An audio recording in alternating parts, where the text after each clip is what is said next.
Bonjour Dimitri, donc ton activité récente c'était quand même la reprise de Montmoral et le Sykes avec Pierre Dubois. Tout à fait. Donc on commence par le Sykes. On dit Sykes ou Sykes? Sykes. Sykes. Comment est né ce projet? Alors au tout départ en fait c'est que je cherchais, j'étais sur une série qui s'appelle Angor chez Soleil et à partir du tome 4 on va dire j'étais à la recherche d'un album de transition pour ce que j'anticipais à la fin d'Angor et le Lombard en fait m'a proposé de travailler avec Pierre Dubois, ce qui m'a évidemment intéressé parce que c'est vraiment un personnage qui m'intriguait, Pierre Dubois. Et on a eu l'occasion de se rencontrer, donc Pierre, mon éditeur et moi. Et il s'avérait qu'il voulait me proposer un western. Ce qui était surprenant parce que je pense que ça surprend tout le monde de voir Pierre Dubois sur un western. Et on s'est vraiment super bien entendu et surtout le projet m'a vraiment séduit. Et je dirais que j'avais reçu une ébauche du scénario, enfin le début du scénario avant, mais surtout j'ai eu l'album raconté par Pierre Dubois et ça donne tout de suite une dimension assez énorme à l'album du coup. Connaissant Pierre Dubois, c'était quand même assez surpris par un scénario quand même assez classique, un western. Sans être trop classique, mais quand même on reste dans l'esprit du western. Et en fait Pierre Dubois c'est vraiment il est très amoureux du western, il est très cultivé dans le domaine et c'est vrai je pense que dans ce qu'il écrit il est cantonné vraiment on va dire à la féerie, à ces choses-là, juste qu'il adore, mais je pense qu'au fond de lui il avait vraiment aussi d'autres envies, notamment le western. Et là je pense que grâce au Lombard il a eu l'occasion de pouvoir faire ça et je suis vraiment super content que Lombard ait pensé à moi pour cet album parce que je pense aussi que graphiquement j'ai montré peut-être une autre facette de ce que je pouvais vouloir faire, ce que je savais faire et c'était vraiment une belle opportunité. Alors, pour le dessin, quelle était ton inspiration, tes influences? Et bien, paradoxalement, et je crois que c'est ce qui m'a intéressé, j'en avais aucune en fait. C'est-à-dire que j'avais vu des westerns, mais comme tous les genres de films, en fait, j'allais voir un film et si c'est vrai que c'était un western, j'avais vu un western. Mais j'avais pas forcément une culture du western au départ, et donc je savais pas du tout si c'est un univers qui me plairait. J'avais peur en gros de dessiner des chevaux au début, tout bêtement. Et en fait, l'histoire m'a vraiment plu et petit à petit, je me suis senti vraiment super à l'aise dans cet univers qui en fait est... j'ai essayé d'être assez rigoureux sur les décors, les personnages, les armes, etc., que ce soit réaliste pour être crédible, on va dire. Mais j'étais vraiment à l'aise dans tout, c'est-à-dire qu'une maison à dessiner, c'est du bois, c'est de la matière, donc c'est vraiment intéressant à traiter graphiquement. Comme je dis souvent, narrativement, le western, il y a des évidences graphiques, c'est-à-dire qu'on fait un western, un cow-boy dans un saloon et tout de suite ça a de la gueule en fait. Et donc il y a cette espèce de, je sais pas comment dire, mais d'évidence dans le dessin par rapport au western, je me suis senti tout de suite super à l'aise. Et le personnage, t'es venu naturellement pour dessiner ou tu as fait plusieurs recherches avant d'arriver à ce portrait? Alors j'ai fait, bizarrement j'ai fait pas mal de recherches pour les personnages secondaires pour essayer vraiment de les différencier. J'avais vraiment envie que dans le décor on voit plein de gueules différentes, très différentes, assez originales, etc. Pour les personnages principaux, Pierre avait une description assez précise des personnages et ils me sont venus vraiment très naturellement. Au Malais, je l'ai un tout petit peu cherché, je l'avais fait un tout petit peu plus maigre au début, finalement je l'ai fait un peu baraqué. Mais les personnages principaux nous sont venus vraiment très naturellement. Après ton travail avec Dubois, est-ce que tu as participé au scénario ou tu l'as laissé nickel comme il le voulait? Moi j'ai rien touché parce que ça m'a vraiment plu, mais après coup Pierre me disait qu'il avait réécrit certaines scènes en fonction de ce que moi j'aimais dessiner. Notamment toute la scène dans le manoir qui est un petit peu on va dire gothique dans le décor, le fait qu'il y ait ce personnage dans le cauchemar de Sykes qui se relève et qui graphiquement qui est presque un zombie quoi, finalement. Et apparemment ça ce sont des choses que Pierre a écrites en fonction de moi mes envies parce qu'il a senti que j'étais un peu tordu et que du coup j'aimerais bien dessiner ce genre de truc. Et lui il te disait tu faisais des commentaires sur ton dessin ou t'as laissé carte blanche? En termes de conditions de travail c'était un album vraiment génial parce qu'il a jamais rien dit. Quand il disait quelque chose c'était pour être dithyrambique quoi. Donc moi c'était vraiment génial parce que j'ai une liberté absolue. En plus sur cet album, l'album n'était pas découpé comme un scénario BD, c'était vraiment écrit comme une nouvelle. Donc c'est moi qui ai vraiment dû découper l'album page à page, case à case et ça a rendu le boulot assez dur mais vraiment passionnant et Et pour le coup, Pierre n'a jamais rien eu à redire, donc c'était vraiment chouette. Donc travailler avec lui, c'est différent avec les autres scénaristes. Pour l'instant, j'ai jamais travaillé 2 fois de suite avec un même scénariste, donc c'est vrai que j'ai que des expériences différentes, mais là c'est vrai que c'est l'album sur lequel j'étais le plus libre pour l'instant.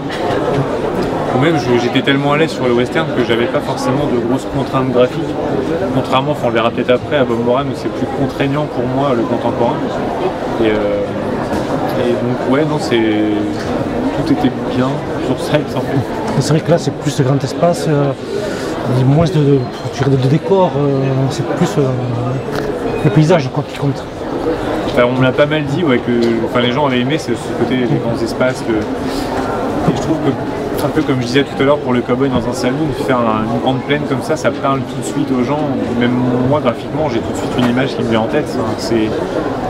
Je trouve ça vraiment... Le western, je trouve qu'en fait, c'est un bel outil narratif. C'est-à-dire que très rapidement, des images viennent et sont efficaces presque naturellement, sans avoir trop à broder autour. Dans bande dessinée, en western, tu as une série culte ou non? Alors c'est pas vraiment une série culte, c'est plus un auteur du coup. Au départ, la personne qui m'a vraiment fait réaliser que la BD ça pouvait vraiment être génial, c'est Enrico Marini, et du coup il y a son Étoile du désert qui est une référence pour moi, mais comme à peu près tout ce qu'il a fait. Voilà, ça fait un peu fanboy, mais voilà. Et sinon il y a les Blueberry évidemment, mais après j'ai un dessin tellement éloigné je pense de Giro, il y avait le Bouncer évidemment, ça m'a pas mal inspiré, et il y a West, et majoritairement je dirais l'Étoile du désert et Bouncer. As-tu été voir l'Expo Lucky Luke qui se trouve au musée? Non, j'ai pas encore eu le temps. J'ai pas encore eu le temps. Il faut voir. Il faudrait. Passons à Bob Moran. Oui. Alors, comment t'es retrouvé sur cette reprise? Un petit peu comme ça, en fait c'est mon éditeur qui m'a contacté. Donc on avait déjà lancé, si je ne m'abuse, Sykes, qui au départ devait être un album assez court et se terminer assez vite. Ce qui n'a pas du tout été le cas finalement, mais donc, très tôt on a commencé à parler de nouveaux projets, d'une nouvelle série pour la suite, et il m'a demandé en fait si j'étais intéressé par Bob Moran. J'étais plus que dubitatif au début parce que j'avais pas forcément envie d'être sur une reprise avec une charte graphique et en fait tout un lot de contraintes qui moi ne me parlaient pas. Et en fait il m'a rassuré assez vite en me disant mais t'inquiète pas parce que l'idée c'est vraiment de relancer Bob Moran, de faire une nouvelle série, une nouvelle approche plus moderne. Et donc il m'a envoyé le débauche de scénario de Luc et Aurélien, Luc Brunswick et Aurélien Ducaudray. Et j'ai été vraiment super séduit par l'histoire, l'approche de l'histoire qu'ils avaient et surtout leur écriture des personnages. Je sentais qu'ils avaient vraiment envie d'axer les choses sur le...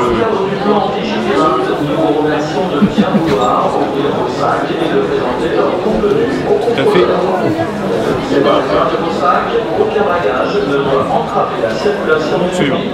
Tout bagage abandonné est obstacle à la circulation qui sera immédiatement détruit. En raison des contrôles plus importants pour votre sécurité, nous vous remercions pour votre patience et votre compréhension. Ça fait plaisir. Non, c'était pas tout à l'heure en pas français. Je continue du coup. On disait quoi? Ah oui. Et du coup j'ai beaucoup aimé l'approche qu'ils avaient dans l'écriture des personnages. Et alors, la perturbe.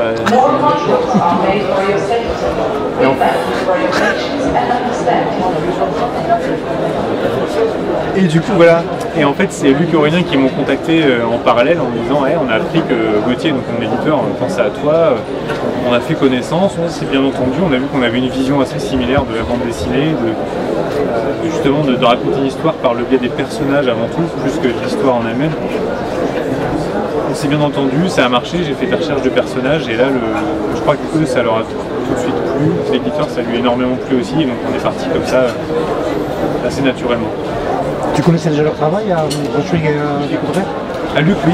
Aurélien, je connaissais ça. J'ai découvert par la suite et en fait j'ai aussi aimé ce que j'ai lu. Au départ, je connaissais le travail de Luc. Alors, comment ça se passe de travailler avec deux scénaristes? Moi, ça se passe bien. En fait, c'est plus entre eux après qu'ils font leur petite tambouille.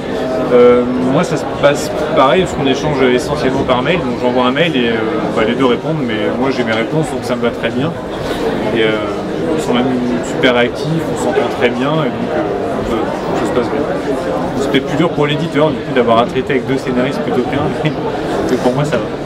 Et donc sur le coup tu as un peu modifié les apparences des deux héros, Moran et Galantine. Ça t'est venu naturellement de les modifier ou c'est eux qui t'ont dit? L'idée c'était vraiment de recréer en fait une nouvelle version de Moran, et en fait ce que j'ai fait c'est que j'ai designé les personnages vraiment comme si c'était un scénario complètement original. C'est-à-dire que quand j'ai lu les descriptifs des personnages de Luc Aurélien, je pense que comme ils existaient déjà, ils n'ont pas fait de description physique, donc il y avait qu'une description psychologique de leur histoire, etc. Et du coup je me suis basé que là-dessus. Et j'ai vraiment mis de côté complètement ce qui existait déjà, et j'ai fait des personnages tels qu'ils me venaient naturellement. Et le fait que ça plaise à tout le monde, notamment quand les scénaristes et l'éditeur ils ont vu Bill, ils ont accroché tout de suite. Et là, je pense que pour tout le monde, ça a été un déclencheur en se disant qu'on avait trouvé en gros l'équipe qui nous correspondait pour bosser là-dessus. Parce que je pense que si on voulait moderniser Bob Moran, il fallait surtout pas s'imposer un cadre graphique, enfin s'imposer une charte en gros en respectant les personnages tels qu'ils étaient déjà. Parce que même si ça allait très bien dans le contexte, faire ce Bill qui a sa petite trait sur le côté comme ça correspondait pas, je trouve, aux personnages tels qu'ils étaient écrits. D'accord. Et tu connaissais l'univers de Verne avant Pas du tout. Enfin, je connaissais Bob Moran, je connaissais les personnages en fait de réputation de nom, mais j'ai déjà dit, c'est un peu comme Superman, tout le monde connaît Superman, tout le monde connaît Lex Luthor, etc. Mais finalement, donc parmi ces gens, il y en a énormément qui n'ont jamais lu ou jamais vu Superman. Et là, c'est un peu la même chose. Bob Moran, on a un peu une image de ce que c'est un fourrier, l'ombre jaune, on connaît le nom, on ne sait pas très bien. C'était pas une chanson. Et tout le monde connaît par Indochine maintenant, effectivement. Mais voilà, en fait, j'en étais là, plus ou moins. Tu avais lu aussi la parodie Bob Moran? Non. La parodie Bob Moran, tu connaissais? Non, je connaissais, pareil, mais j'ai pas lu. Freddy aussi. Oui, il paraît que c'est vraiment bien. Alors, donc là, tu attaques le second tome de Bob Moran. Oui. Est-ce que tu en parlais, tu as un autre projet où c'est Bob Moran à fond? Non, pour l'instant, je vais vraiment me concentrer sur Bob Moran. J'aimerais vraiment passer une année ou deux à travailler sur un seul album pour un peu reposer les choses, parce que c'est vrai que depuis que j'ai commencé, j'ai toujours été sur deux trucs en parallèle, donc c'est un peu compliqué niveau organisation. C'est assez exigeant en boulot, et là j'aimerais vraiment me concentrer un peu sur un album. Pour autant, je sais que je vais quand même faire un one-shot au bout d'un moment, parce que je vais avoir besoin de raconter un petit peu autre chose graphiquement. Donc rien de prévu pour l'instant, mais je pense que ça va venir assez vite. Bon, merci pour ta participation. Eh bien, merci à vous.